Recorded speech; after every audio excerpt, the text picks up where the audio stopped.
As the struggle ensued, Elara seized a moment of chaos to secure their young son's safety. She entrusted him to a loyal servant, her voice a hushed urgency that belied the chaos erupting around them. Elara found her trusted servant Arlen in the dimly lit alcove of the grand hallway. Her eyes, wide with terror yet steely with resolve, met his in a silent plea for understanding. "Arlen." Elara's voice trembled just enough to betray her fear, yet it carried the unmistakable tone of command. "Take him. Take my son. You must get him to safety now." Arlen, a man whose loyalty to the family was as deep as the ocean they overlooked, nodded solemnly, his usual stoic demeanor shaken by the urgency of the moment. "My lady, I will guard him with my life. But where? How?"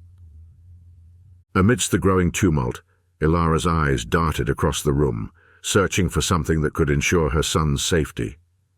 Her gaze settled on an ornately carved wooden box discreetly tucked away in a drawer, away from prying eyes, a relic from her past and a beacon of hope. Inside lay a sliver of moonstone, its pale glow a subtle yet powerful source of protection. Quickly, Elara snatched the box from the drawer, feeling the familiar coolness of the wood against her palm. She knew the moonstone within was more than a mere talisman. It was a key to safety, and a sign of her former affiliations. She thrust the box into Arlen's hands, her voice low and urgent. "Take this with you, Arlen," she instructed, her tone firm despite the chaos around them. "This stone will protect you and my son on your journey. Keep it safe and hidden. Its importance extends beyond what is seen." Arlen nodded, clasping the box with both reverence and determination, aware of its significance. "Head to the service canal at the back of the garden. You'll find a gondola there, enchanted for secrecy.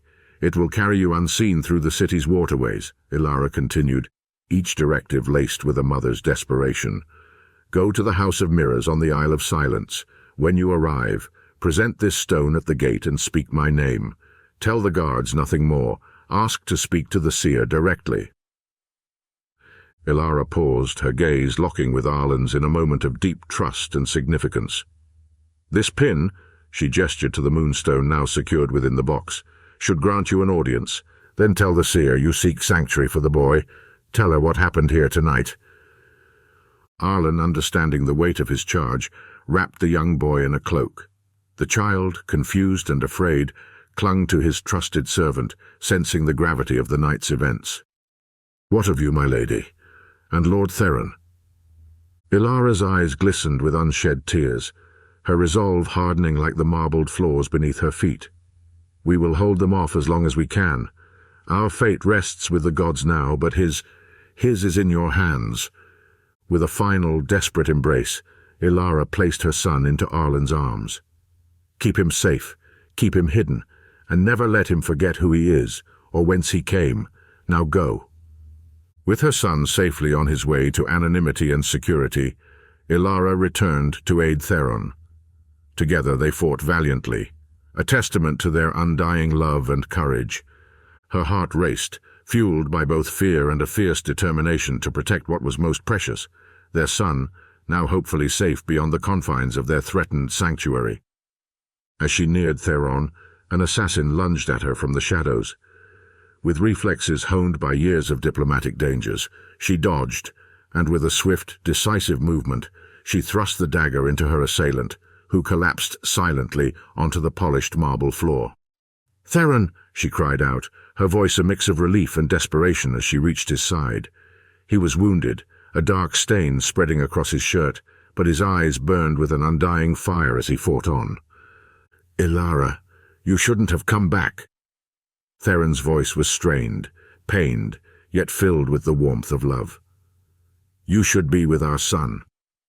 "He is safe, or so I pray," Elara responded, her breath catching as she parried a strike from another cloaked figure. "Arlen is with him. They are heading to the Isle of Silence."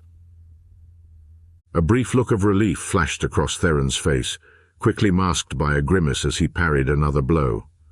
"Then there is hope," he murmured, turning back to the fray with renewed vigor. "We must buy them time." Together they stood back to back. The toll of their efforts became evident. Their movements slowed, their breaths grew labored, but their resolve never wavered. With a powerful cry, Theron dispatched another foe, but not without sustaining another wound. Elara felt her own energy waning, her arms heavy but her spirit unbreakable. "Promise me, Theron," Elara gasped between strikes. "Promise me you'll keep fighting for him, for our future." Theron nodded, his eyes locking with hers in a moment of profound love and understanding. "Always, my heart. For our son, for Meridia. We fight to the last." However, the assassin's blades found their mark, leaving silence in their wake, a stark, haunting quiet that contrasted sharply with the gentle lap of water against the mansion's hidden canals. The night claimed back its stillness, now a somber witness to the tragedy within the walls of what was once a beacon of Meridian power and prosperity. The moonlight, reflecting off the calm waters, seemed for a moment to mourn, casting a silver shroud over the scene of desolation left behind. On the other side of the mansion, Arlen, with young Vashiel held tightly in his arms, hurried through the hidden passages of the house. The passages, known only to the family and their most trusted servants, twisted and turned, echoing with the distant sounds of the struggle above. The air was damp and cold, a stark contrast to the warmth of the firelit halls Vashiel had always known. Emerging into the night through a concealed doorway in the garden, Arlen's heart raced as he glanced back at the mansion. The sounds of battle were muffled here, replaced by the gentle rustling of leaves and the soft lapping of water against the canal's edges. He adjusted his grip on the young boy, who, bewildered and frightened, nestled his head against Arlen's shoulder, trusting him completely in the unknown darkness. The gondola awaited them, hidden among the reeds by the small service canal used for discreet deliveries and quiet departures. It was a simple vessel, imbued with magic to glide unseen and unheard through the waters of Meridia. As Arlen stepped into the gondola, he whispered a command word known only to those of the household.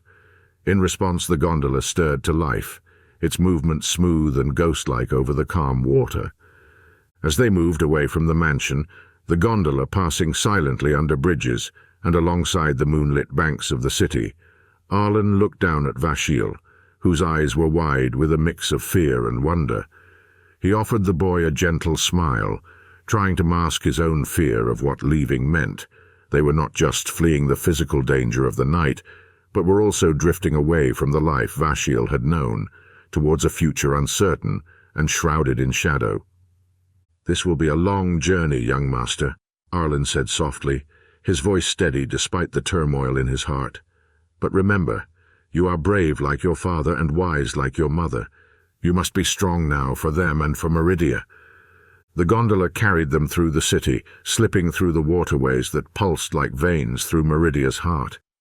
Each stroke of the oar carried them further into the tapestry of the night, away from the past, and into the silent embrace of a destiny yet unwritten.